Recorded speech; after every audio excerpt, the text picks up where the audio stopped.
Amen. Alors tu peux dire à ton frère et à ta sœur, sois sérieux avec le Seigneur. Il regarde au cœur.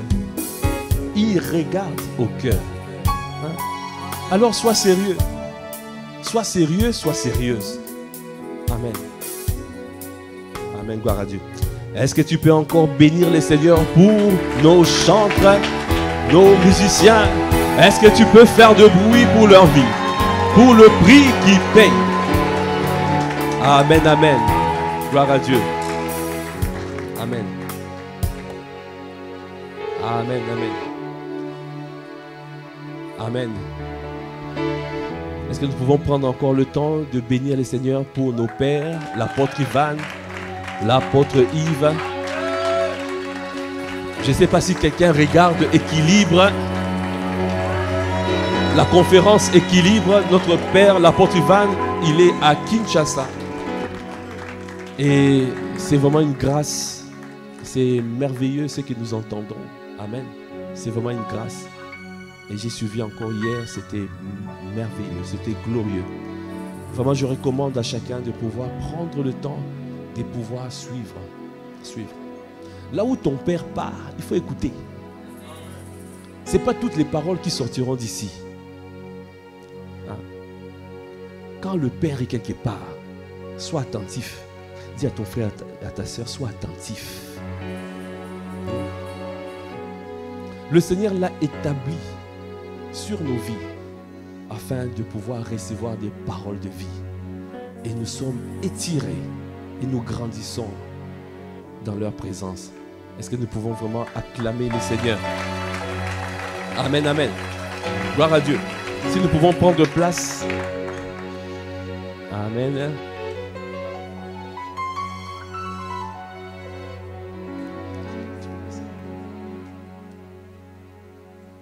Amen.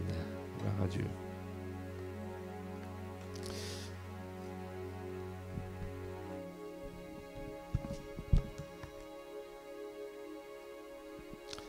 Amen. Comme je disais tout à l'heure, c'est toujours une grâce. Il ne faut pas prendre ça comme un acquis. Le dimanche, tu vois ton frère, tu vois ta soeur. Ce n'est pas un acquis. Ce n'est pas un acquis. Hein? C'est pas un acquis. On a été secoué encore. Cette semaine, j'étais dans un enterrement. C'était très, très douloureux pour une connaissance. Une jeune de 21 ans qui est partie. Waouh! C'était douloureux. De tous les jours tu vis, tu dois rendre grâce à Dieu. Nous devons apprendre à compter nos jours. Amen. Quand tu comptes tes jours, tu vas prendre conscience que tu dois prendre Dieu au sérieux. Dis encore à ton frère, à ta soeur, tu dois prendre Dieu au sérieux. Tu n'auras pas une vie de légèreté, une vie qui ne plaît pas à Dieu. Cette vie-là, quand ça ne plaît pas à Dieu, tu ne marches pas avec lui. Si tu ne marches pas avec lui, ça veut dire que c'est la perdition. Ça ne sera pas notre partage dans le nom de Jésus. Amen. Alors, valorisons le fait qu'on se voit. Quand on se voit, nous ne connaissons pas demain, le lendemain. Il est important de nous. Une parole qu'on peut donner à son frère et à sa sœur, ça peut être salutaire. Amen. Dieu nous place ensemble. Il a dit, l'homme s'affine au contact de son prochain, comme le fer aiguise le fer. Nous sommes là, nous nous aiguisons mutuellement. C'est pour cela qu'il faut multiplier le nombre de temps que qu'on se voit. Amen. Il faut multiplier le nombre de... On a dit, il ne faut pas seulement venir le dimanche. Il y a tellement de choses qui se font dans la semaine. Et nous allons voir la rentrée. La rentrée. Il y a la rentrée des stars. Amen. Est-ce qu'on peut acclamer les seigneurs? Des serviteurs travaillant activement pour le royaume. Alors ne rate pas ce temps. C'est important pour commencer tous ensemble. Si tu ne sers pas encore et tu aspires à servir, viens aussi. Amen. Parce que nous devons être nombreux à servir notre Dieu. Notre Dieu est tellement merveilleux. Est-ce que tu peux acclamer le Seigneur? Alors, on avait dit que la dernière fois, le Seigneur veut que nous puissions grandir. Amen. Que nous ne puissions pas rester enfants. Que nous puissions avancer. Devenir au moins fils, au minimum fils déjà. Parce qu'un enfant ne peut pas hériter. Un enfant ne peut pas recevoir l'héritage. Amen. Aussi longtemps l'héritier est bébé et enfant, il ne peut pas hériter. Il ne peut pas avoir son héritage. Dieu le place sous l'administration, sous le contrôle des tuteurs, jusqu'au temps marqué. C'est Dieu qui détermine quand est-ce que tu es mature. Donc ça veut dire que, c'est pour cela que j'ai dit, ça ne sert à rien de jouer, de tricher avec Dieu, parce que lui, il regarde au cœur. Il voit tout. Il connaît la disposition de nos cœurs. Le temps que nous passons à jouer, à faire des tours de passe-passe, à dribbler. Hein? Il y a des dribbleurs. Hey. Il y a des Neymar spirituels et des Messi spirituels. Le Seigneur te parle, tu négocies. Hey. Le Seigneur te dit pardonne. Pardonne, tu ne veux pas. Je ne sais pas à qui je parle. Dis encore à ton frère, à ta soeur, sois sérieux, sois sérieuse avec le Seigneur. La volonté de Dieu est que nous puissions grandir spirituellement. Devenir des fils révélés. L'épouse, c'est la dimension des fils révélés. Ça veut dire que c'est un fils qui a reçu la promotion. La promotion de rentrer dans l'intimité. Amen. Notre Dieu veut se dévoiler. Notre Dieu veut se déshabiller. Hey. Tu veux toucher les cœurs de Dieu? Tu veux voir le cœur de Dieu? Tu veux sentir le battement de son cœur? Parce qu'il a des choses qu'il veut faire. Il a des choses qu'il veut accomplir. Alors il recherche, depuis Genèse, il recherchait l'homme selon son cœur. Il recherchait. Il y a eu Adam et Ève. Il y a eu Abraham. Il y a eu Josué. Il y a eu des Jephthé. Mais Dieu continue à chercher. Il a cherché jusqu'à trouver David, l'homme selon mon cœur. Ah, Kadabro Chandabraka. Ah, le Seigneur te trouvera aussi. Le Seigneur te trouvera aussi. Oh, je n'ai pas entendu. Ah. Hein? Tu veux être juste. Tu vois, Dieu, il y a des gens qui disent l'homme selon mon cœur. Mais il y a d'autres. Il y a une catégorie de personnes qui disent toi, tu es l'homme selon mon cœur. Mais il y a aussi la catégorie des gens qui viennent juste demander des choses. Ça ne veut pas dire qu'il ne veut pas te donner. Quand il te donne, c'est pour t'attirer. Mais ce n'est pas la finalité. La finalité, c'est de toucher son cœur. Parce que Dieu recherche une épouse. On a vu ça avec Pasteur Samuel Kamanga. Dans ce merveilleux livre, L'onction de l'épouse. Amen. Dieu recherche une épouse. Tu peux dire Dieu recherche une épouse. Amen. Il veut une épouse. Jésus-Christ, il est mort à la croix pour une épouse. Il n'est pas mort à la croix pour un chrétien charnel. Il n'est pas mort à la croix pour un chrétien émotionnel. Il n'est pas mort à la croix pour un chrétien traditionnel. Il est mort pour un chrétien spirituel, pour l'épouse. Quelqu'un qui est conduit par le Saint-Esprit. Ah, je te vois être conduit par le Saint-Esprit. Dans cette nouvelle saison, tu ne seras plus un enfant. Parce que les enfants sont dominés. Mais les fils, ils sont forts. Et ils ont vaincu le malin. Ah, ça sera ton partage dans le nom de Jésus. Et quand tu deviens fils, alors cherche la promotion. Essaye de monter encore. Il y a une dimension supérieure. La dimension des fils révélés. La dimension de l'épouse. Et là maintenant, c'est le cœur de Dieu que tu touches. Là, tu vas susciter ce qu'on appelle la facette de Dieu qu'on appelle le Dieu jaloux. Tu vas susciter la jalousie des dieux. Dès que tu rentres dans cette dimension, tu rentres dans la dimension des intouchables. Et comme David a fait quelque chose de mal. Mais Dieu a dit, mais toi, il a dit, David, toi aussi, pourquoi tu as fait ça? Il veut frapper, mais si je le frappe, qui va dire, l'Éternel est mon berger, je ne manquerai de rien? Qui va sortir des paroles pleines de charme?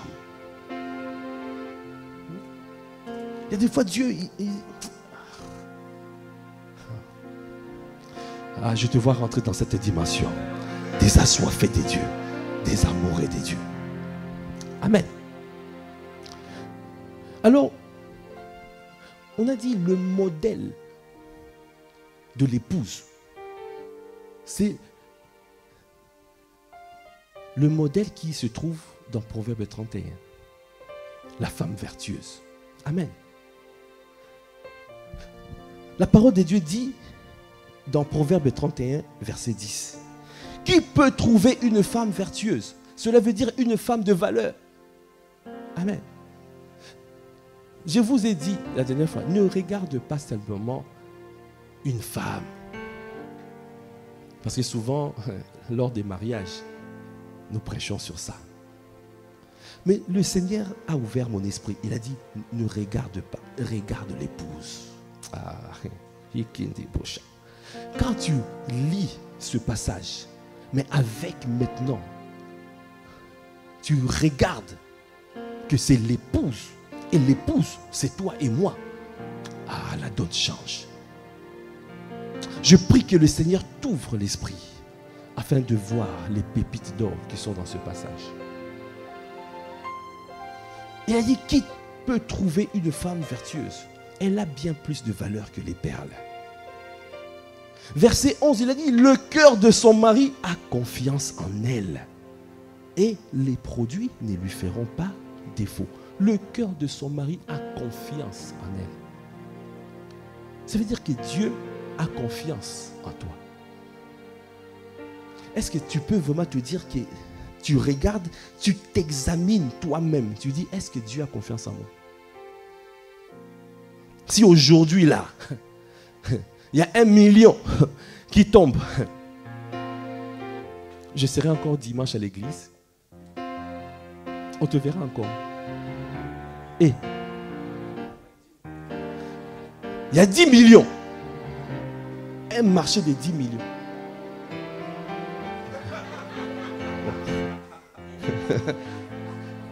10 millions d'euros. Oh, quand même. C'est pas 10 millions de, je sais pas. Hein? Tu as un marché de 50 millions. Le Seigneur t'a ouvert les portes. Tu as crié à Dieu. Le Seigneur t'a ouvert les portes. 50 millions. Hey. Hey. Dimanche prochain, on te verra. Est-ce qu'on te verra toujours en train de chanter? Chante. Est-ce qu'on te verra en train de faire la Sainte Seine? Est-ce qu'on te verra en train de servir à la communion fraternelle? Est-ce qu'on te verra à l'accueil? Est-ce que les jeunes, vous serez ici, là, ici, hein? Vous serez là, là.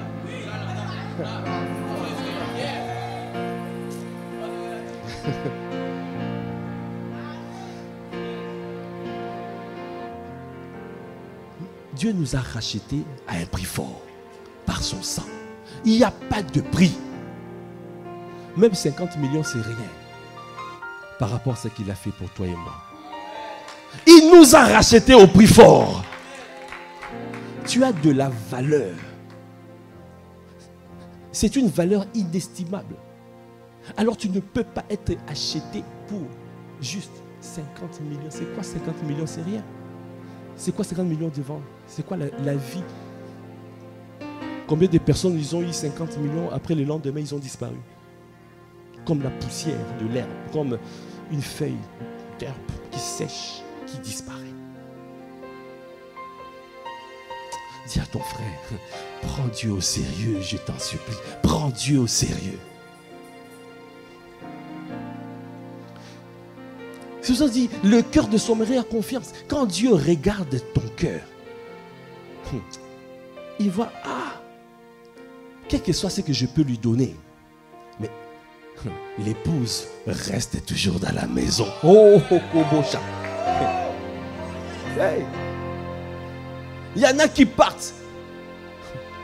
Dès que tu as quelque chose, tu as cherché le mariage.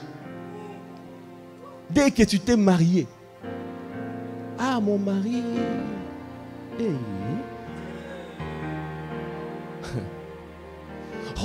Nous sommes, nous voyageons. Ce temps-ci, on est avec mon mari. Tu sais que, il ne connaît pas encore le Seigneur. Et donc, il ne connaît pas encore bien. Il est encore...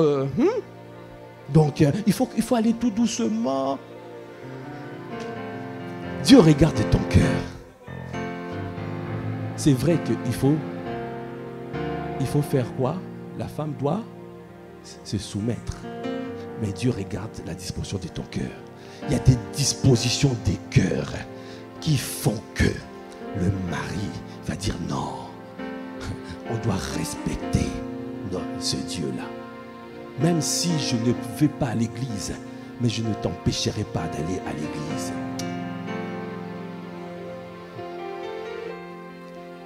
Mais si toi tu dis, ok, bon, d'accord, on y va. Tu as peur de l'homme ou tu as peur de Dieu?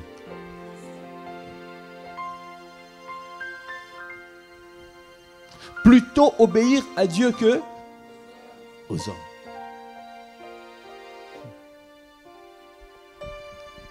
Le cœur de son mari a confiance en elle. Le Seigneur te donne un enfant.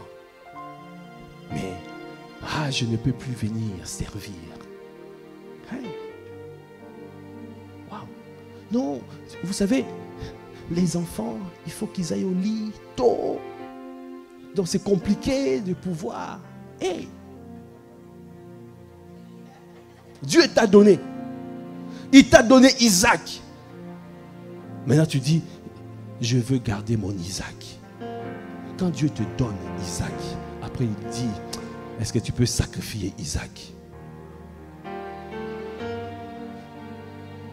Dieu a mis à l'épreuve Abraham. C'était pour voir, est-ce que je peux bâtir une alliance avec toi? Il a dit le père d'une multitude. Ça veut dire que Dieu a investi en Abraham. Mais pour investir autant, pour dire que tu deviens le père de la foi, ça veut dire qu'il a misé tout sur Abraham. Alors il fallait checker, il fallait vérifier. Est-ce que Abraham était consistant? Est-ce que Abraham était solide? Quand Dieu te check, est-ce que tu es solide? Quand il vérifie là, il te secoue un peu. Directement, je ne peux plus venir à l'église, j'ai beaucoup de problèmes, c'est trop difficile. Regarde la disposition de ton cœur. Le cœur de son mari a confiance en elle et les produits ne lui feront pas défaut. Ce passage-là, si je lis ça en version King James Bible, the heart of his husband doth safely trust in her, so that he shall have no need of spoil.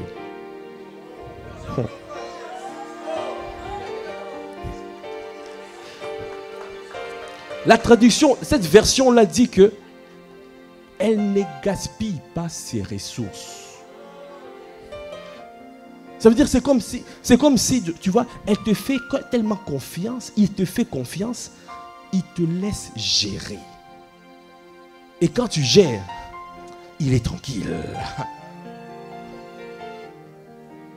Mais il y en a, on te laisse gérer. Oh! Tu commences un business en Afrique, tu laisses gérer. Tu vas voir que l'argent a disparu. Il y a des fois même tu fais confiance à ta famille, mais l'argent a disparu. Quelqu'un de proche. Mais quand Dieu regarde cette épouse-là, il dit, le cœur de son mari a confiance en elle et les produits ne lui feront pas défaut. Ça veut dire que dans sa maison, il est sûr qu'il ne manquera de rien parce que elle ne gaspille pas ses ressources. Quand Dieu te confie une âme, est-ce que Dieu peut te faire confiance? Ou bien l'âme va disparaître? Essaye de regarder les âmes qu'on t'a confiées. Où sont-elles? Est-ce que tu as gaspillé les ressources que Dieu t'a données? Dieu t'a donné? Ah.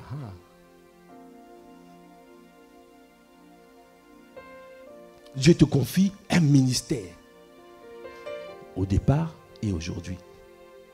Est-ce que Dieu peut encore te confier plus? Aujourd'hui, il n'y aura pas beaucoup de amen. Je le sais.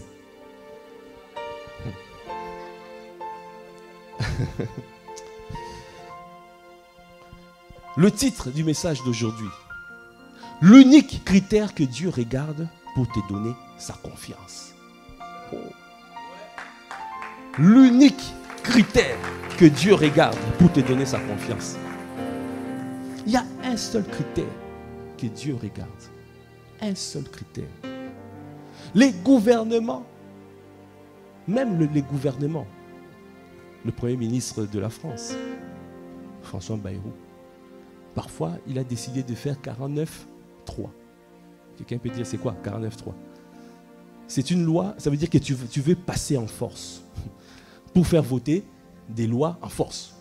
Et quand tu le fais, il faut passer devant le Parlement pour demander la confiance.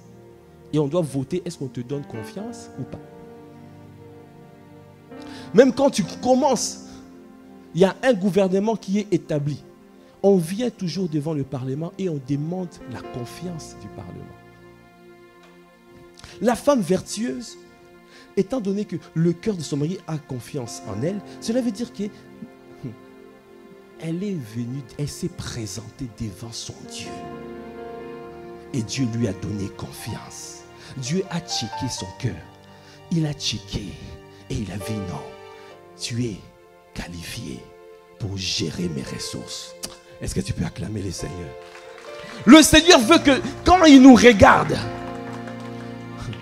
que nous soyons qualifiés. Dieu veut nous qualifier.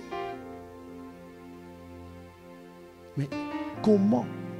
Quelle est la disposition de notre cœur? Bien-aimés,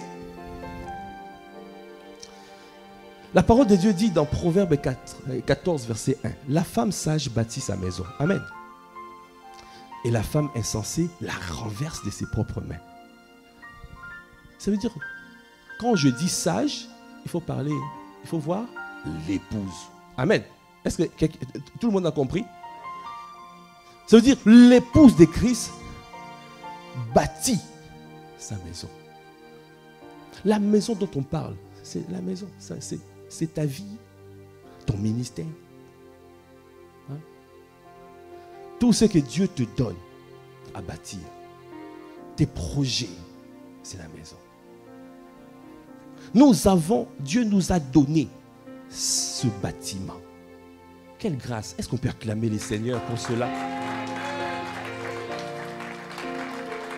Vous avez compris, nous ne devons pas gaspiller ça. Je rends grâce, je bénis les seigneurs pour les frères qui ont décidé de faire opération église propre. Est-ce que tu peux bénir les seigneurs pour ça? Le Seigneur, quand il regarde, franchement, ne gaspille pas ce que je leur ai donné. Valorise. Il valorise ce que je leur ai donné. Il travaille pour que cette église soit remplie. Il travaille pour que cette église soit propre. Il travaille pour que tout soit net. C'est pour cela que tu dois servir.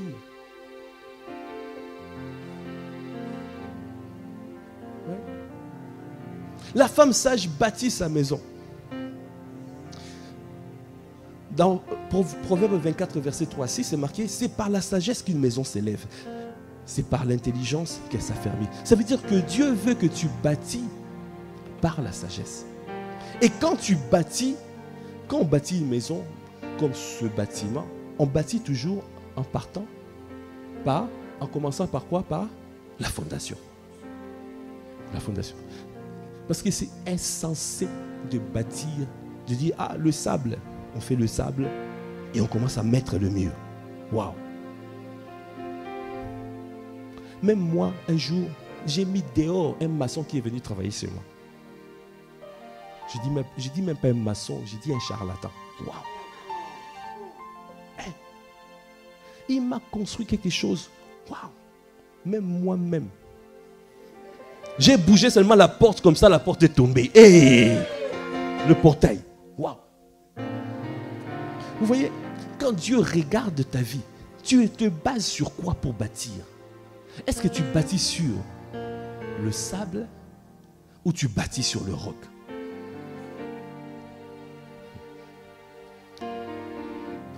Dans Matthieu 7, versets 24 à 27, c'est pourquoi quiconque entend ces paroles que je dis et les met en pratique sera semblable à un homme prudent qui a bâti sa maison sur le roc. Ça veut dire que pour bâtir, c'est que Dieu veut, c'est que tu entends et que tu mettes en pratique cette parole. C'est ça, bâtir sur le roc. Donc ça veut dire que si les paroles que Dieu te donne, tu ne les mets pas en pratique, tu es en train de bâtir sur le sable ou sur la paille.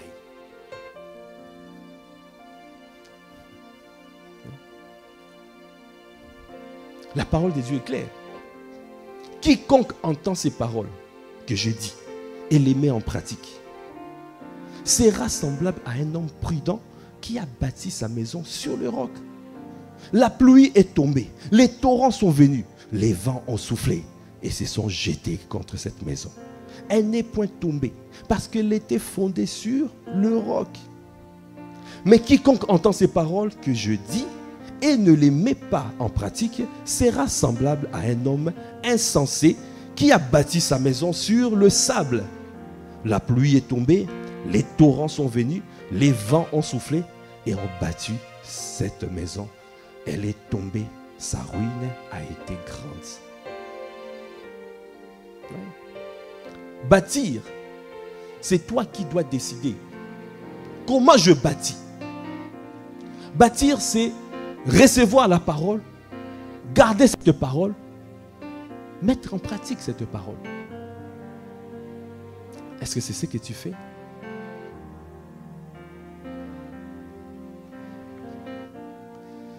L'apôtre Paul a dit encore, dans 1 Corinthiens 3, verset 10, « Selon la grâce de Dieu qui m'a été donnée, j'ai posé le fondement comme un sage architecte. Et un autre bâtit dessus. Mais que chacun prenne garde à la manière dont il bâtit dessus. Car personne ne peut poser un autre fondement que celui qui a été posé, savoir Jésus-Christ. » Est-ce que tu peux acclamer les seigneurs? Quand on dit tu dois mettre en pratique la parole, tu dois garder la parole, ça veut dire que tu es en train de bâtir sur Jésus. Jésus est la parole. Amen. Je vais te donner encore un autre exemple pour que ça soit encore plus clair. Luc 6, versets 47 à 49. Je vous montrerai à qui est semblable tout homme qui vient à moi, entend mes paroles et les met en pratique. Il est semblable à un homme qui, bâtissant une maison, a creusé profondément et a posé le fondement sur le roc. Une inondation est venue. Quelqu'un fait dire aïe aïe aïe. Et le torrent s'est jeté contre cette maison, aïe aïe aïe, sans pouvoir l'ébranler parce qu'elle était bien bâtie. Mais celui qui entend et ne met pas en pratique est semblable à un homme qui a bâti une maison sur la terre sans fondement. Le torrent s'est jeté contre elle. Aussitôt, elle est tombée et la ruine de cette maison a été grande. Quelqu'un peut dire aïe aïe aïe. Quel que soit, si tu bâtis sur le roc, quel que soit ce qui arrive, la maison va tenir. Ah, je vois ta maison tiendra. Je vois tes projets tenir. Je vois ton ministère prospérer. Je vois. Si tu gardes, tu vas voir. Parce que le Seigneur est fidèle. Le Seigneur est fidèle. Je vous ai donné plusieurs parce que c'est important de pouvoir asseoir. Aujourd'hui, je vais asseoir un peu ça. Dans Jacques 1, versets 19 à 25, la parole de Dieu dit, sachez-le, mes frères bien-aimés, ainsi que tout homme soit prompt à écouter, lent à parler, lent à se mettre en colère. Ah, si tu es quelqu'un, dès qu'on te parle un peu, tu exploses. Il faut regarder les fondations. Dès qu'on te parle, dès qu'on te secoue un peu là, tu exploses. Et Jésus-Christ, on lui a craché dessus. On lui a insulté. On lui a donné même du poison au vinaigre. On lui a tout fait. On lui a chicoté le dos. Il n'a point parlé. Il n'a point ouvert la bouche.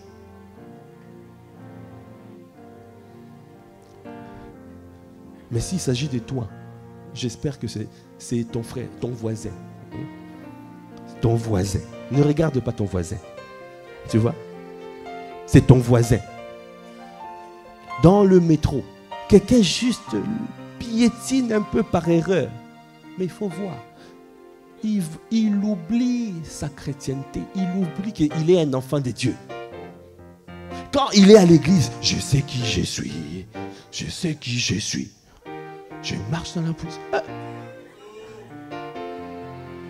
On te bouscule un peu. Au travail, le collègue te challenge un peu. Et dès que le collègue rentre, tu prends les écouteurs, tu mets. Soi-disant, tu écoutes l'adoration. Mais quelle adoration?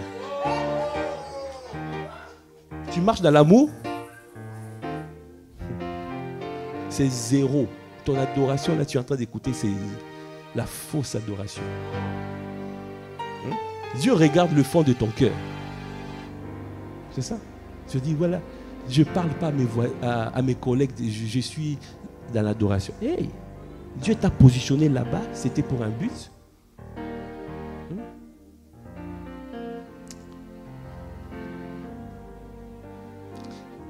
Il a dit, car la colère de l'homme, verset 20, n'accomplit pas la justice de Dieu. C'est pourquoi, rejetant toute souillure, dis à ton frère, rejetant toute souillure et tout excès de malice, recevez avec douceur la parole qui a été plantée en vous et qui peut sauver vos âmes. Verset 22, c'est dit, mettez en pratique la parole et ne vous bornez pas à l'écouter en vous trompant vous-même par de faux raisonnements. Dieu bâtit par la parole. Dieu ne bâtit pas par des sentiments. Comme dit Papa Karambiri, les sentiments. Les sentiments.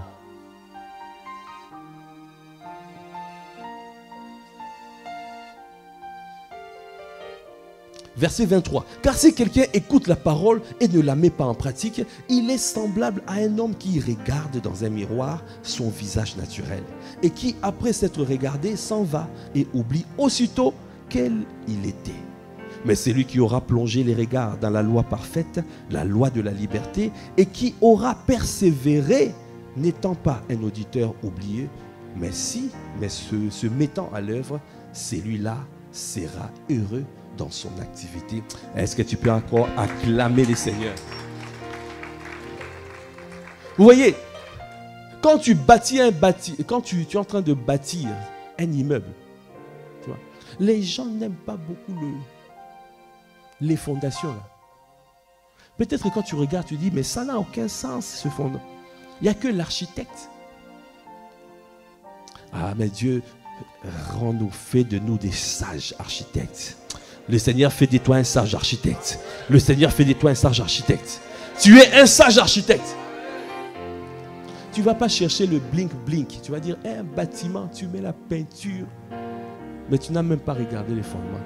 Tu achètes un bâtiment, tu achètes une maison, tu ne vas même pas vérifier ce qu'il y a en dessous. C'est insensé. C'est insensé. Beaucoup de personnes regardent simplement ce qui est visible. Ça veut dire que quand tu regardes le bâtiment, tu vois, il y a la belle couleur. Tu vois, c'est magnifique. Il y a un design extérieur. Mais les fondations, est-ce que tu as vérifié les fondations?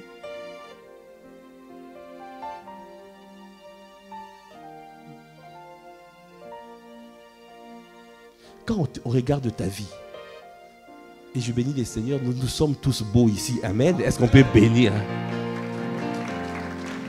Est-ce que si Dieu nous donne un détecteur, un scanner qui regarde les cœurs, ouf, oh,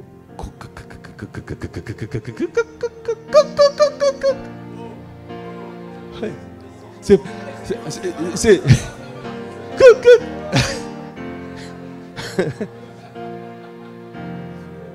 ça va sonner où?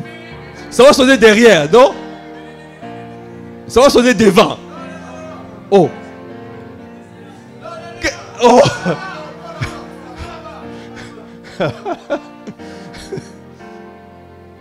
Vraiment.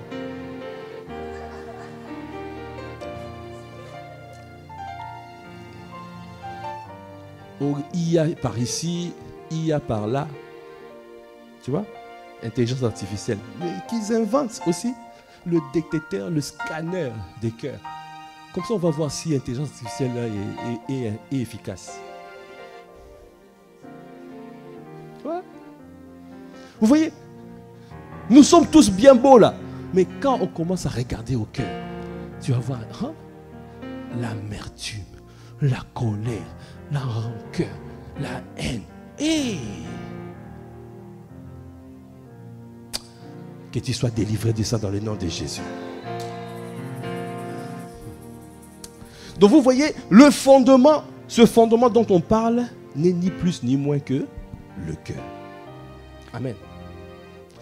Dans Luc 6, 45, la parole de Dieu dit, l'homme bon tire des bonnes choses du bon trésor de son cœur. Et les méchants tirent des mauvaises choses de son mauvais trésor. Car c'est de l'abondance du cœur que la bouche parle. Tout vient du cœur. Tout sort du cœur. Ce qui rentre ne souille pas, mais c'est ce qui sort. Comme c'est marqué dans Marc 7, verset 21. Ce qui sort de l'homme, c'est ce qui souille l'homme. Car c'est du dedans, c'est du cœur des hommes que sortent les mauvaises pensées, les adultères, les impudicités, les meurtres, les vols, les cupidités, les méchancetés, la fraude, le dérèglement, le regard envieux, la calomnie, l'orgueil, la folie. Toutes ces choses mauvaises sortent du dedans et souillent l'homme. Voyez ça? J'ai dit, aujourd'hui, il n'y aura pas beaucoup d'amen.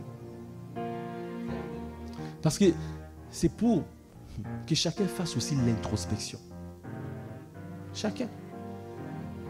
Parce que nous devons prendre Dieu au sérieux, quand Dieu parle, quand il nous montre par sa parole, comme si nous regardons dans un miroir, et il nous montre l'état de nos cœurs, de notre cœur.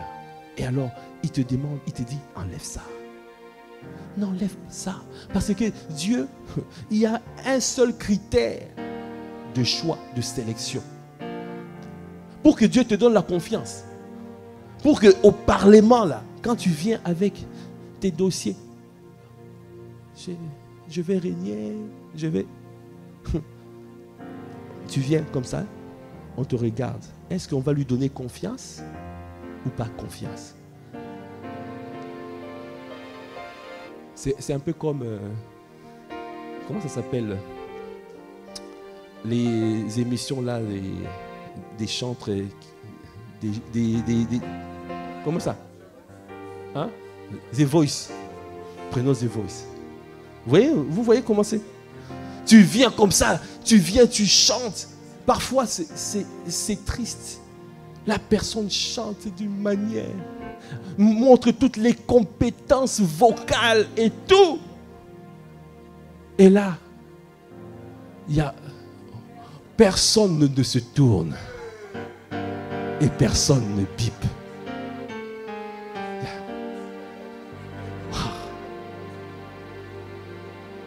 Et spirituellement, vous voyez, Dieu ne regarde pas tes compétences. Hey, il ne regarde pas tes talents. Il ne regarde pas. Dieu regarde au cœur. Parce que Dieu voit l'avenir, il voit le futur. Il y a des choses qu'il ne te donne pas. Il sait que si tu te donnes avec la disposition de cœur que tu as aujourd'hui, ça va te détruire. Donc continue à prier. 21 jours de jeûne, rien, zéro. Dès qu'après 21 jours, tu vas encore, tu rentres. Est-ce qu'on lui donne la confiance? Personne. Dieu ne se retourne pas. Hey,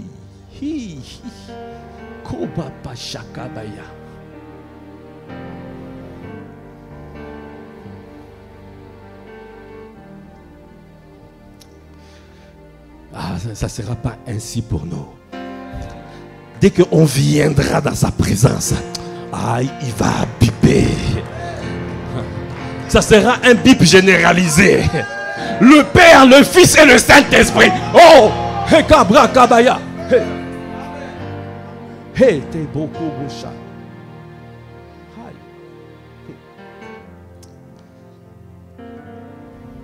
Oui. Dans Matthieu 15, 19. Car c'est du cœur que viennent les mauvaises pensées, le meurtre, les adultères, les impudicités, les vols, les faux témoignages, les calomnies. Hey.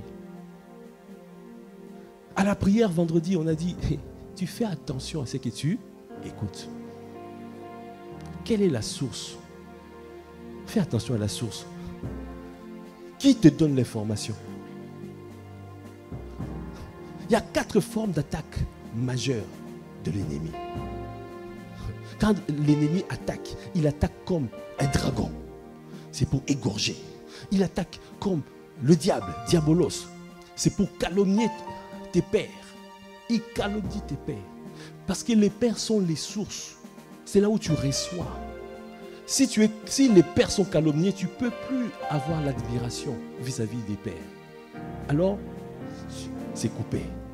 Le canal d'approvisionnement est coupé. Il y a le serpent. C'est comme un, tu vois, il vient comme ça, il pique. Il envoie une information. Il peut même envoyer une vraie information. Mais comme ça vient du serpent, c'est un mensonge. Toute vérité, même si ça sort de la bouche du diable, c'est un mensonge. Adam et Ève, ils étaient nus, il n'y avait pas de problème. Mais il a fallu que le serpent ancien puisse leur parler pour que leurs yeux s'ouvrent. Hein, nous sommes nus, mais il n'y avait rien. L'information tu reçois, l'ennemi, le serpent quand il vient, il pique, il met un doute, il sème un doute. Et on commence à se dire, mais est-ce que vraiment, mais est-ce qu'il est clair ce pasteur? Est-ce qu'il est clair ce frère? Vous voyez?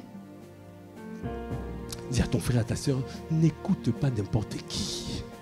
Sois accordé au Saint-Esprit FM. Ne sois pas accordé à Enfer FM. Les chaînes de calomnie, les chaînes de dénigrement, les chaînes. Sors de là, sors de là. Sortez de là. Connecte-toi à ICC TV, Massi Palaiso. Amen.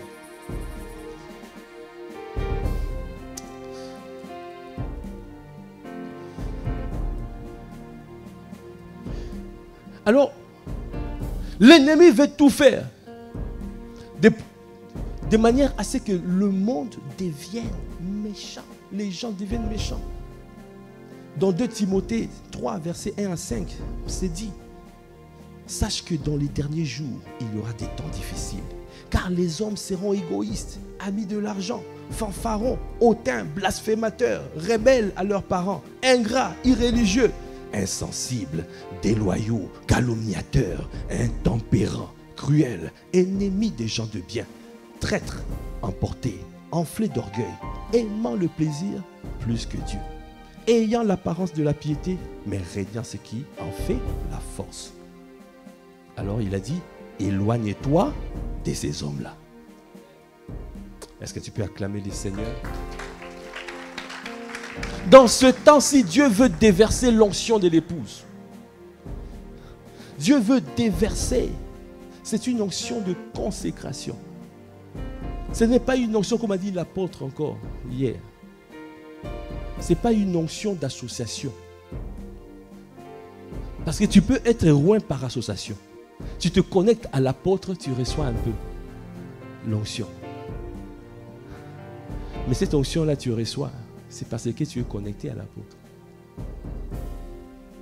Donc si tu commences à calomnier, il n'y a plus rien. Mais il y a une onction qu'on appelle l'onction de consécration. C'est réservé aux hommes selon le cœur des dieux.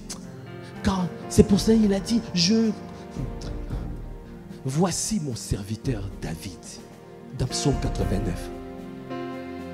Il a dit quoi? Je l'ai oint par une huile sainte. Je l'ai consacré par onction.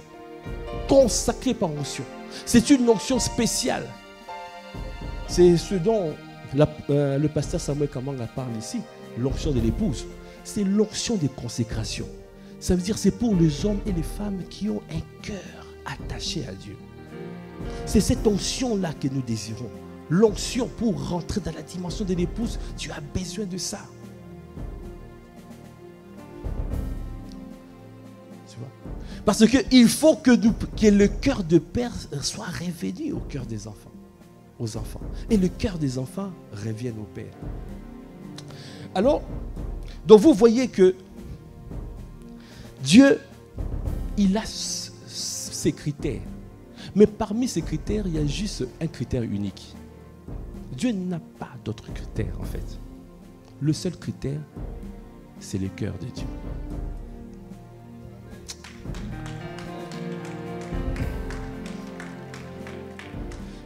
Le critère sur lequel Dieu s'appuie pour apporter sa confiance, pour élever, pour l'élévation, ne cherche pas, ne demande pas l'élévation. Comme a dit encore l'apôtre hier, ne demande pas.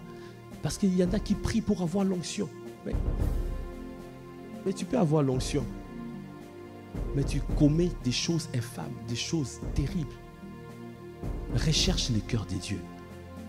Parce que si tu as les cœurs des dieux, l'élévation sera évidente. L'ascension sera évidente. Tu veux grandir, tu veux croître spirituellement, tu veux monter. Le Seigneur veut que tu puisses travailler les fondations. Vous savez, les gratte-ciel, quand tu regardes les gratte-ciel, quand tu vas voir les fondations, c'est tellement profond. Parce que pour monter haut, il faut descendre très bas. Pour monter haut, il faut creuser profondément. Alors quiconque veut monter, il doit s'abaisser. Il faut qu'il puisse avoir le cœur de Dieu. Il faut avoir le cœur humble. Quiconque s'abaisse sera élevé. Quiconque qui s'élève sera abaissé. Tu veux monter? Le Seigneur te dit aujourd'hui, le critère, c'est son cœur. Vous voulez avoir la démonstration? On va lire dans 1 Samuel 13, versets 13 à 14. Samuel dit à Saül, tu as agi en insensé. Ça veut dire que tu n'as pas bâti avec la sagesse. On a vu tout à l'heure que pour bâtir, il faut bâtir par la sagesse.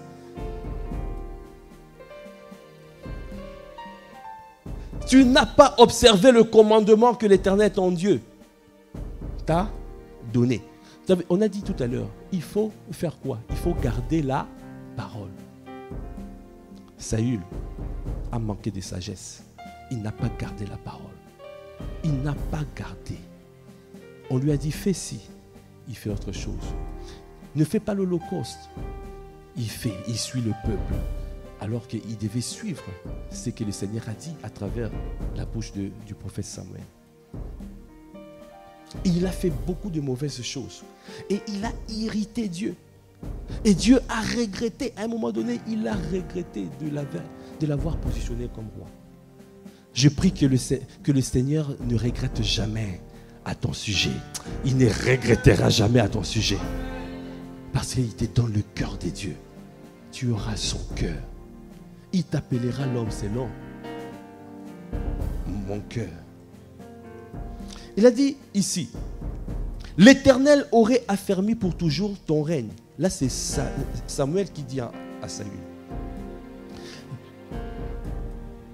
Verset 14. Et maintenant, ton règne ne durera point. Vous voyez?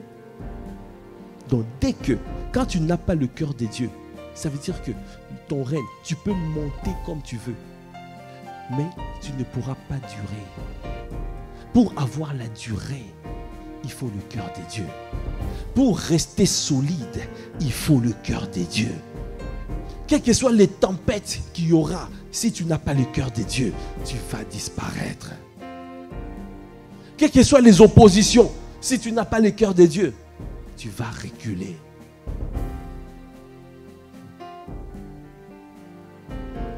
L'Éternel aurait affermi pour toujours ton règne sur Israël. Et maintenant ton règne ne durera point. L'Éternel s'est choisi un homme selon son cœur. Et l'Éternel l'a destiné à être le chef de son peuple. Parce que tu n'as pas observé ce que l'Éternel t'avait commandé. Vous voyez, le critère de Dieu. Dieu, pour te donner la confiance, pour qu'il puisse t'élever, il y a un seul critère. Le cœur. Et nous avons la grâce à un passant chrétien qui, c'est notre Père s'appuie sur ça. Il ne fait que ça. Il nous donne que ce message. Il a capté le cœur de Dieu. Et nous avons ce cœur. Tu as la possibilité de capter ces cœurs en imitant nos modèles, en imitant nos pères. Quand tu imites et tu gardes, tu vas capter. Comment tu peux capter ce cœur? Pour capter ces cœurs, ça veut dire quoi? Il faut les servir. Tu sers les pères. Tu peux servir. Profond désir de les décharger. Avoir de l'admiration. Tu peux s'aimer dans leur vie. Bon, si tu sèmes dans leur vie, mais sans le cœur, c'est zéro. Parce que c'est Dieu qui fait le transfert de grâce. Et Dieu, il regarde au cœur. Oh, est-ce que tu peux acclamer les seigneurs? Vous voyez? Dis à ton frère, à ta soeur, arrête de jouer. Tu ne peux pas tricher, dribbler Dieu. Tu ne peux pas dribbler Dieu. Tu ne peux pas. Dis à ton frère, à ta soeur, arrête, arrête. Un pasteur chrétien, Massi Palaiso, Cette parole est venue pour que nous puissions rentrer dans une ère des hommes et des femmes qui sont consacrés. Des hommes et des femmes qui rentrent dans une autre dimension. Une dimension des hommes et des femmes qui sont sérieux avec le Seigneur.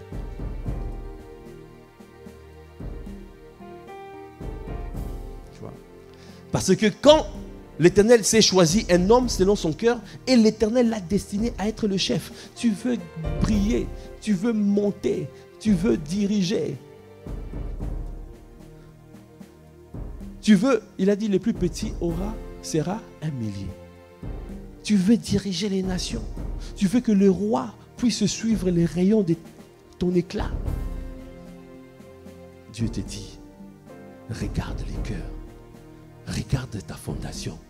Sinon, tu es en train de te tromper toi-même par de faux raisonnements. Ne te trompe pas toi-même par de faux raisonnements.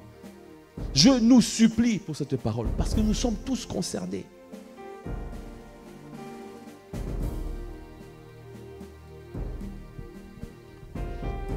1 Samuel 16, 6 à 7. Lorsqu'ils entrèrent, il se dit en voyant Eliab. Donc là, étant donné que Dieu s'est choisi déjà, il a disqualifié celui qui était beau, il était grand, il était brillant, il était magnifique. Saül. Il était costaud. Quand on le voyait, on disait, oui, c'est lui l'autorité, c'est lui. Mais Dieu l'a rejeté. Ça veut dire que Dieu ne regarde pas tes compétences. Il peut te rejeter, quels que soient tes diplômes. Il peut te rejeter, quel que soit tout ce que tu as, il te rejette. C'est très calme aujourd'hui, hein, c'est très calme. Mais le but est atteint. Hey. Le Seigneur m'avait dit, il n'y aurait pas beaucoup d'amen. Bon. En tout cas. Est-ce qu'on peut bénir le Seigneur? Amen. Oh. 1 Samuel 16. Alors, quand Dieu a donné ce mandat à Samuel, il a dit, va chercher quelqu'un d'autre. Il y a un autre roi qui a mon cœur. Alors, Samuel, le prophète Samuel est parti dans la maison de David, dans la maison d'Isaïe. Et là, il commençait à voir les personnes défiler. Et il y avait des gaillards, il y avait des costauds, il y avait des hommes qui étaient beaux. Ils étaient... C'est un peu comme toi là. Tu recherches un mari, tu regardes les tablettes de chocolat, et tu regardes... Et je ferme la parenthèse. Ne regarde pas ces tablettes de chocolat. Ne regarde pas aux muscles. Ne regarde pas à ses compétences. Ne regarde pas à ses diplômes. Tu dois regarder au cœur. Voyez?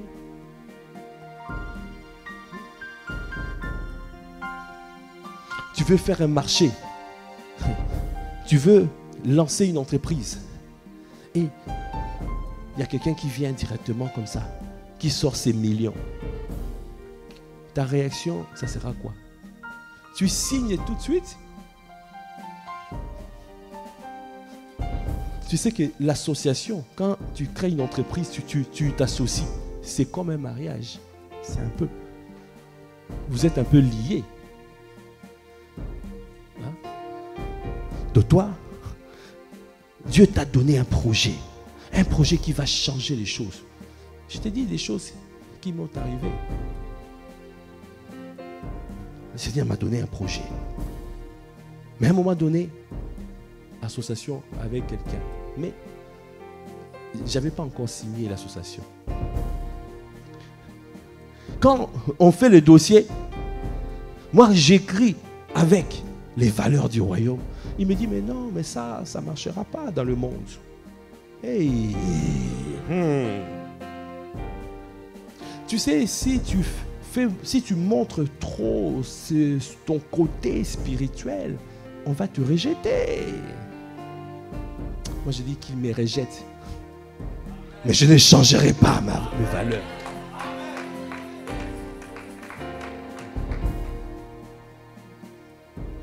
Je préfère. Ça prendra le temps que ça prendra. Mais c'est avec Dieu nous ferons des exploits.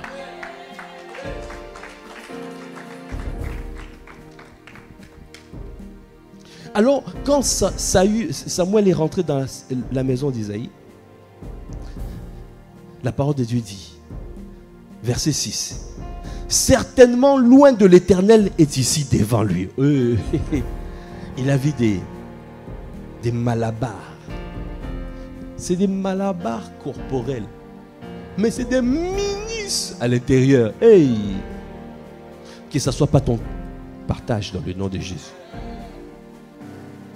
Qu'on te voit petit mais costaud à l'intérieur. Est-ce qu'il y a un costaud à l'intérieur en ces lieux? Est-ce qu'il y a un malabar spirituel? Est-ce qu'il y a un colosse? Amen. Est-ce qu'il y a un Schwarzenegger spirituel en ces lieux? Amen. Et les jeunes, que personne ne méprise ta jeunesse. Que personne ne méprise ta jeunesse. Amen. Alors, l'Éternel dit à Samuel, parce que Samuel a dit, ah, certainement loin de l'Éternel est ici, devant lui. Et l'Éternel dit à Samuel, ne prends point garde à son apparence et à la hauteur de sa taille. Ne regarde pas ses pectoraux, ne regarde pas ses muscles, ne regarde pas ses diplômes, ne regarde pas ses compétences, ne regarde pas ça. La parole de Dieu dit, car je l'ai rejeté. L'Éternel ne considère pas ce que l'homme considère. L'homme regarde à ce qui frappe les yeux, mais l'Éternel regarde au cœur. Est-ce que tu peux acclamer le Seigneur? Oui. C'est pour cela, quand il a choisi David, on a dit, dans la femme vertueuse, tu vois, le cœur du mari a confiance en elle. À un moment donné, c'est même marqué dans la femme vertueuse que l'homme était, son mari était considéré aux portes. Amen. La volonté de Dieu qu'avec l'épouse, que le nom de Christ soit, de Jésus de Christ soit élevé dans toutes les sphères d'influence. Quand il regarde à notre attitude, il regarde à nos comportements. Parce que la femme vertueuse, elle pense à un champ, elle acquiert. Ça veut dire que l'épouse doit acquérir des territoires. Nous devons bâtir des églises. Nous devons bâtir des familles d'impact. Nous devons bâtir partout.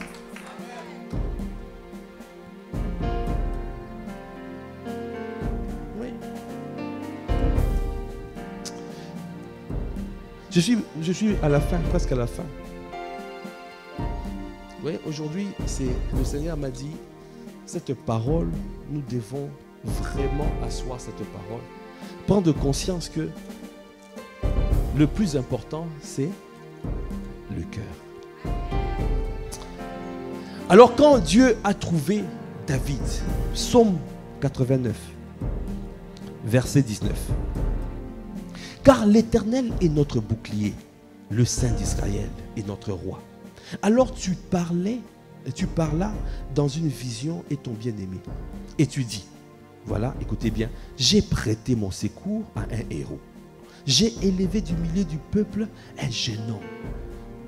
Le mari de la femme vertueuse chantait les louanges. Chantait les louanges de sa femme.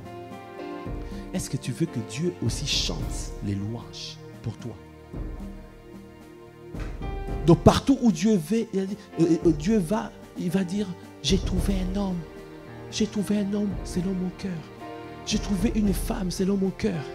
J'ai trouvé.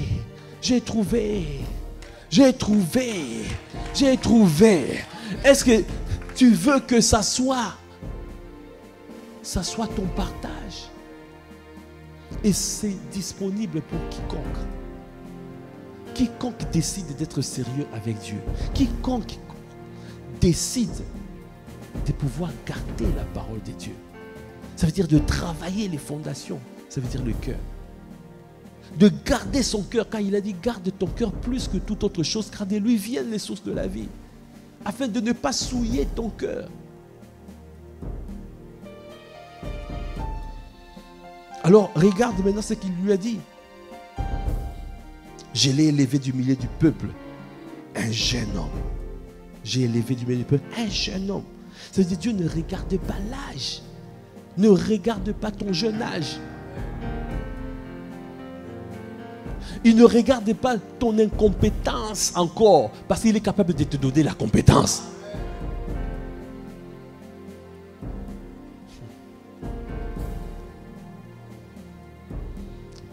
Verset 21. J'ai trouvé David, mon serviteur. Je l'ai oint de mon huile sainte. Ma main le soutiendra et mon bras le fortifiera. L'ennemi ne le surprendra pas et le méchant ne l'opprimera point. Tu vois, des choses que tu peux dire, tu peux te demander dans les prières, mais Dieu lui-même, il a dit, mais moi, je serai son bouclier, je vais le protéger. Tu suscites le Dieu jaloux, parce que Dieu a trouvé l'épouse. Il a trouvé quelqu'un qui a son cœur. Quelqu'un, il a dit, mon cœur, j'ai confiance. Mon cœur a confiance en elle. Verset 24, il a dit, j'écraserai devant lui ses adversaires. Je frapperai ceux qui les haïssent. Ma fidélité et ma bonté seront avec lui. Et sa force s'élèvera par mon nom. Je mettrai sa main sur la mer et sa droite sur le fleuve. Waouh! Ça veut dire, Dieu te donne. Il te donne le pouvoir. D'ici jusqu'aux extrémités de la terre. Waouh. Lui, il m'invoquera. Tu es mon Père, mon Dieu et les rochers de mon salut. Et moi, je ferai de lui le premier-né, le plus élevé des rois de la terre. Je lui conserverai toujours ma bonté. Et mon alliance lui sera fidèle. Je rendrai sa postérité éternelle. Et son trône comme le jour des cieux. Si les fils abandonnent ma loi, si ses fils abandonnent ma loi, et ne marchent pas selon mes ordonnances, s'ils violent mes préceptes et n'observent pas mes commandements, je punirai de la verge leurs transgressions et par des coups leurs iniquités. Mais je ne lui retirerai point ma bonté. Donc ça veut dire que quelles que soient même les failles de tes enfants, quelles que soient les bêtises, quelles que soient les erreurs, Dieu est capable de pouvoir couvrir. Quand il a dit, l'amour couvre une multitude de fautes. Waouh! Est-ce que tu peux acclamer véritablement le Seigneur? Ah, est-ce que tu peux acclamer véritablement le Seigneur? Qui désire ce cœur? Qui désire ce cœur? Qui veut ce cœur? Alors pour terminer, je te donne un exercice d'introspection.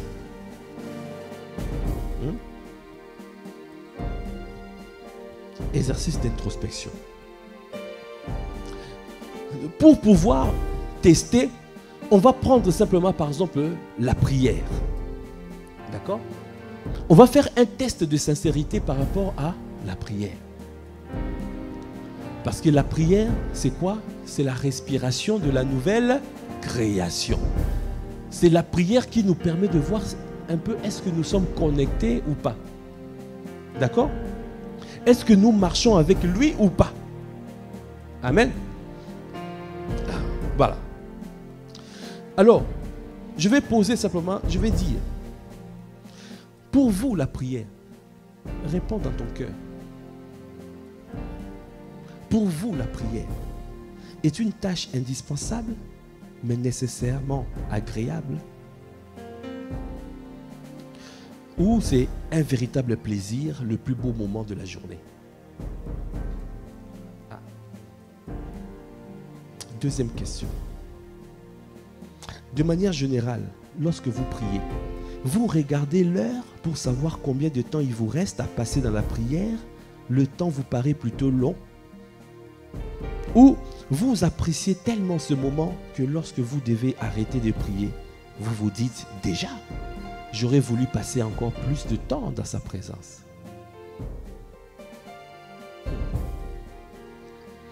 Troisième question.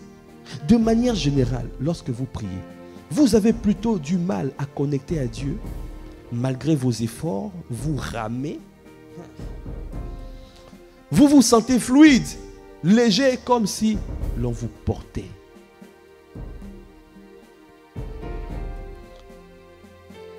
Encore une autre question.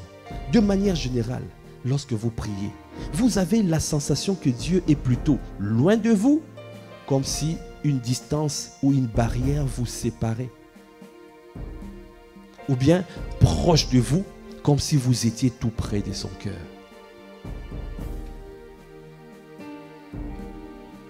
Encore une autre question.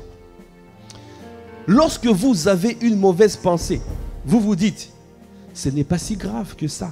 Ce n'est pas comme si j'avais commis un grave péché comme l'adultère.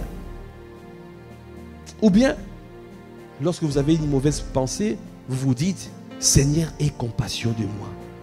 Je reconnais que cette mauvaise pensée est une injure envers ta sainteté. Je reconnais que péché, c'est péché.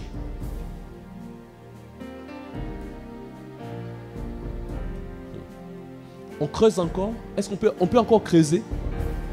Ou bien c'est bon, je m'arrête là? Ça fait trop mal? Ou bien c'est douloureux? Si vous voulez que j'arrête, je m'arrête. La suite, ça sera un entretien, c'est ça? Bon, on va encore creuser. Pensez à une mauvaise pensée qui vous arrive d'avoir. Lorsque vous avez cette pensée, quelle est votre réaction? Première assertion. Ouf, heureusement que personne ne m'a entendu. Hey. Ce n'est pas très grave. Tout le monde a ses défauts. Personne n'est parfait. Comment ai-je pu avoir de telles pensées? Mais bon, tant que je ne suis pas passé à l'acte, ce n'est pas encore grave. Est-ce que tu es... Ou bien tu te dis, vous êtes profondément attristé par de telles pensées et vous vous humiliez sincèrement devant Dieu sans tarder en lui demandant de vous pardonner et de vous purifier de cette iniquité.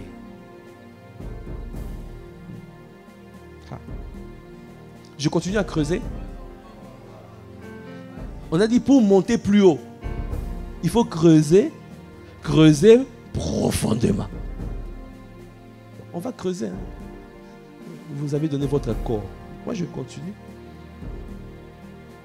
Lorsque vous avez péché en pensée ou en action et que vous devez prier, vous priez comme d'habitude sans tenir compte de ces petits péchés mignons. Vous demandez succinctement pardon à Dieu, puis vous passez à d'autres sujets de prière. Ou bien, vous prenez un temps conséquent pour vous humilier devant Dieu, en le suppliant de tout votre cœur, de vous purifier et de vous montrer comment faire pour vous débarrasser de cette souillure. Vous avez vu, lorsque David a péché, dans Psaume 51, vous avez vu la prière qu'il a faite. On l'avait dite la dernière fois ici. Ce n'est pas juste « Ah, pardonne-moi ». Non. Il était en train d'argumenter. Parce qu'il faut aller jusqu'à la racine du mal. Afin de déraciner. Tu peux dire simplement, je déracine. Et rien, ça ne se déracine pas. Avec quelle force? C'est Dieu qui déracine. Pour que Dieu déracine, il a dit, il faut que tu creuses. Et tu creuses profondément.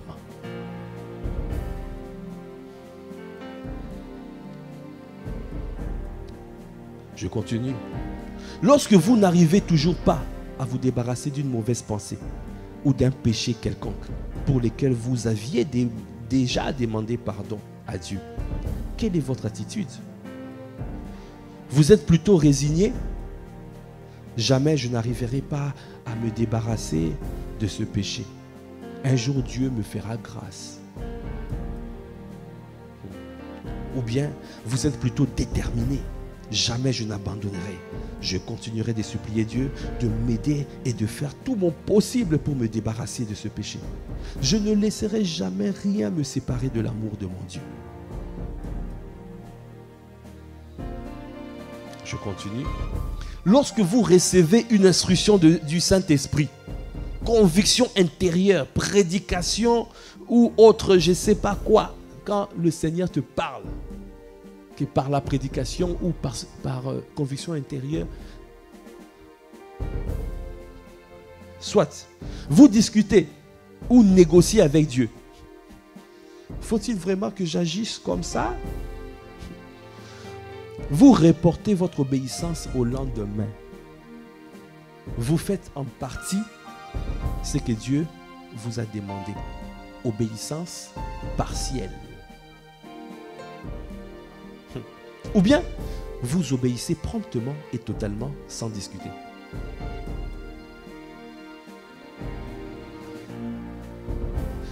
Donc, vous voyez, la première partie c'est A, deuxième c'est B. Si vous avez obtenu une ou plusieurs réponses A, vous devez apprendre à être totalement sincère avec Dieu. Même une seule mauvaise réponse, ça veut dire que ça ne va pas. Vous voyez? Quelqu'un peut dire que le Seigneur nous aide. Si vous cachez ou minimisez vos transgressions, même celles qui vous ont l'air insignifiantes, vous ne réussirez pas votre vie chrétienne. Amen. Est-ce que tu peux acclamer le Seigneur?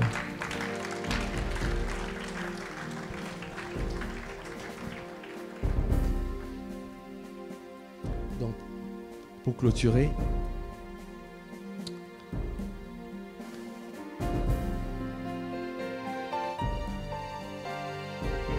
donc si cet exercice c'était juste pour tester un peu la connexion à Dieu, est-ce que tu es sincère par rapport à ça?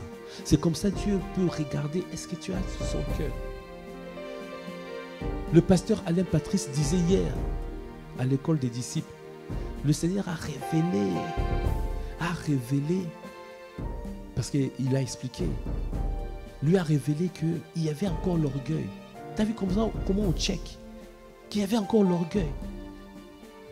Moi, je m'attendais à quelque chose. Mais il a dit, le Seigneur lui a dit, regarde ce temps-ci, tu ne pries plus comme tu priais avant. Ça veut dire que tu t'appuies sur tes compétences.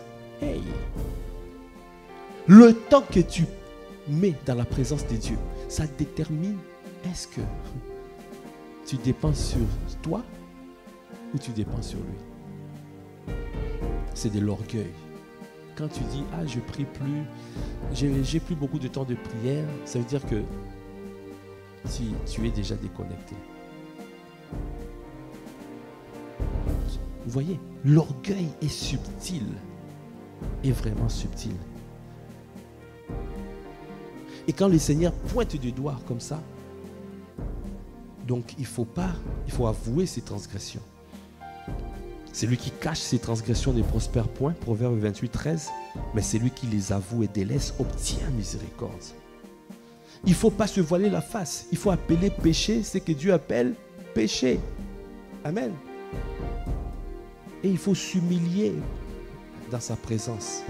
De Chroniques 7, 14. Si mon peuple sur qui est invoqué mon nom s'humilie, prie et cherche ma face, et s'il ne détourne de ses mauvaises voies, je l'exaucerai des cieux, je lui pardonnerai son péché et je guérirai son pays.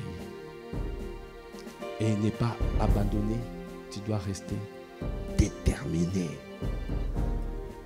Car c'est lui qui nous soutient, il regarde la disposition de ton cœur.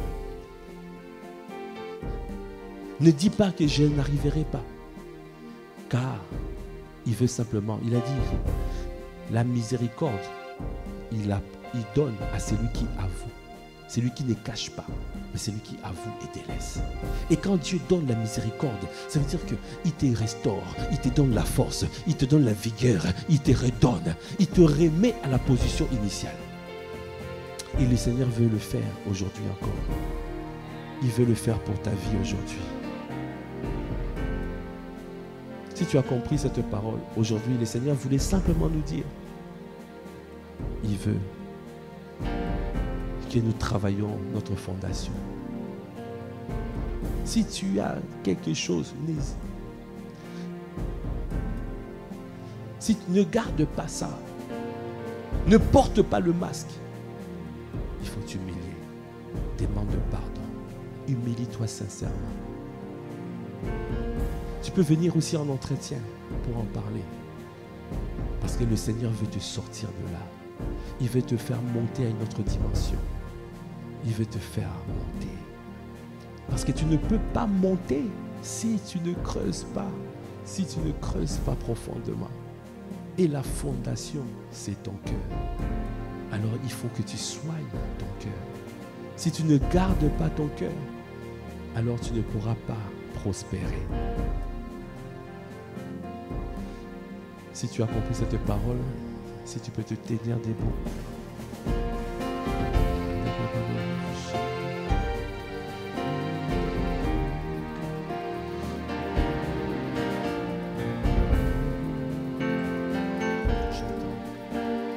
Je m'humilie devant le Seigneur. Je m'humilie, devant.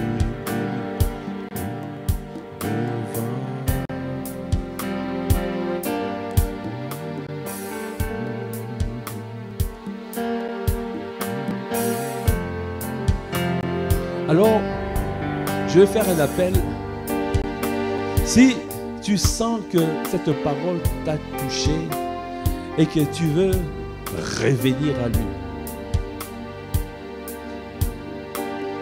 Nous sommes tous concernés d'une manière ou d'une autre.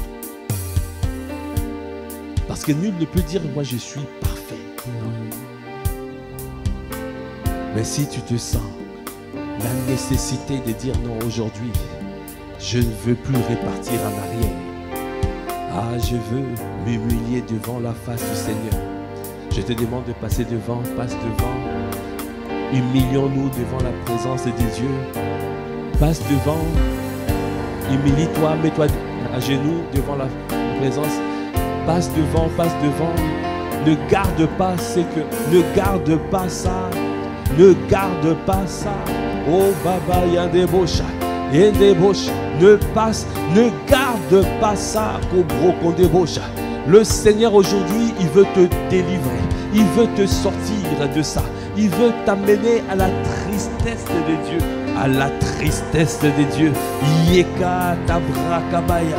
Ah, je m'humilie, je Kobrakabaya debo shanda. Anda, je m'humilie.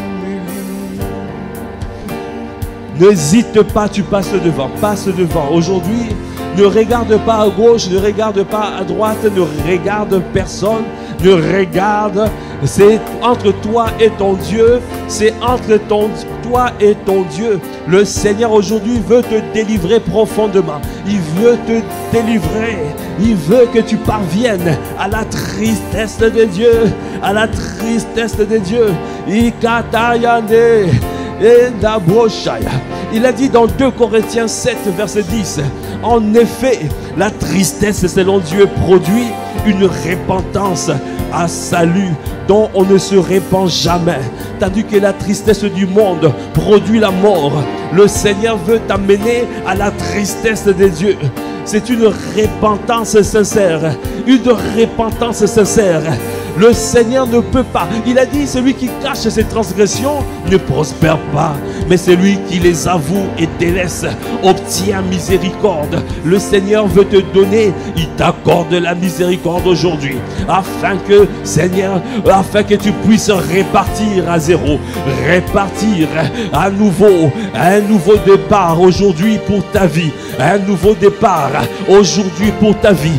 Le Seigneur veut que tu puisses arrêter. Arrête ce péché mignon. Arrête ce chemin qui t'a mené à la disette. Qui t'a mené à ta propre perte. Le Seigneur te ramène dans le droit chemin. Il te ramène dans le droit chemin. Est-ce que tu peux t'humilier Est-ce que tu peux t'humilier? Reconnais, reconnais. Est-ce que tu peux reconnaître comme David a reconnu ses transgressions? Il a dit, oh Seigneur, crée en moi un cœur pur, renouvelle en moi un esprit bien disposé. Aujourd'hui, il est en train de faire une chirurgie. Il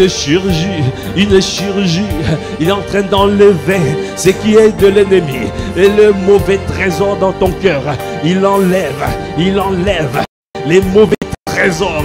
Il est en train d'enlever, alors que tu es en train de t'humilier, alors que tu es en train de demander pardon sincèrement, alors que tu es en train d'abandonner, il est en train d'enlever, il enlève tout ce qui est de l'ennemi, ce mauvais trésor qui t'empêchait de prospérer. Il a dit, oh Koboshaya, il faut que tu prospères. Il a dit, il faut que tu sois en bonne santé et que tu prospères à tous égards, qu'on prospère l'état de ton âme.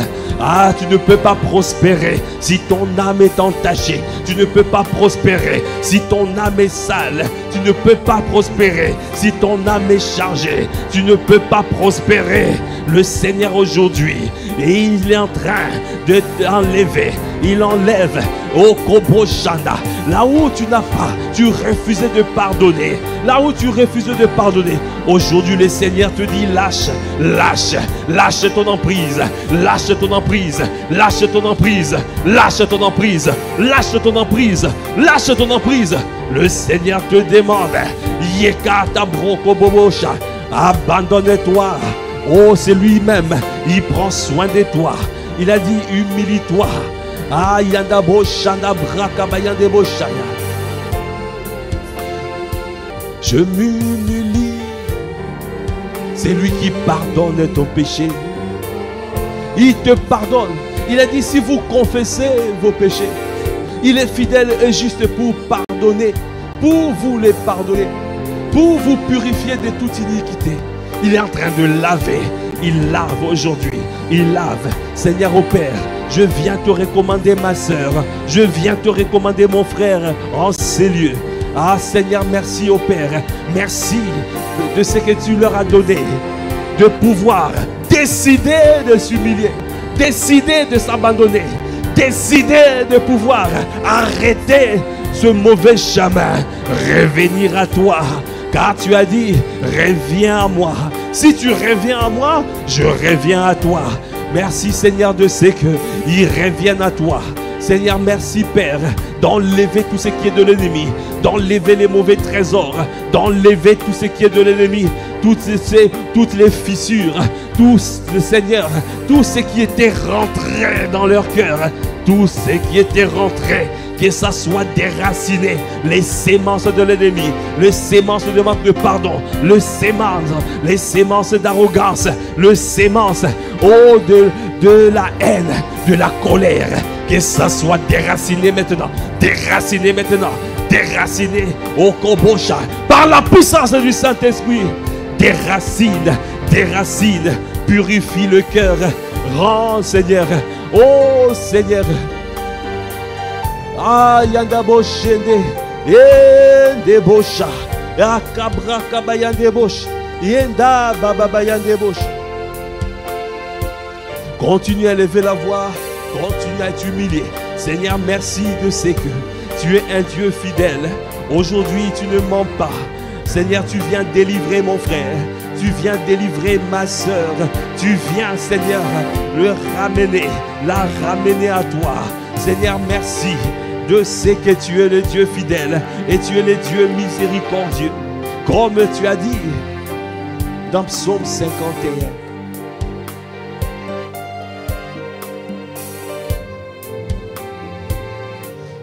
David a dit, ô Dieu, aie pitié de moi dans ta bonté, selon ta grande miséricorde.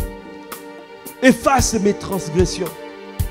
Lave-moi complètement de mon iniquité et purifie-moi de mon péché, car je reconnais mes transgressions et mon péché est constamment devant moi. J'ai péché contre toi seul et j'ai fait ce qui est mal à tes yeux, en sorte que tu seras juste dans ta sentence, sans reproche dans ton jugement. Voici, je suis né dans l'iniquité, et ma mère m'a conçu dans le péché. Mais tu veux que la vérité soit au fond du cœur. Mais donc pénétrer la sagesse des dents de moi. Purifie-moi avec l'hysope, et je serai pur. Lave-moi et je serai plus blanc que la neige. Annonce-moi l'allégresse et la joie, et les eaux que tu as brisées se réjouiront. Détourne ton regard de mes péchés, efface toutes mes iniquités.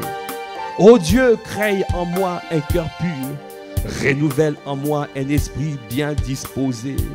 Ne me rejette pas loin de ta face, ne me retire pas ton Esprit Saint.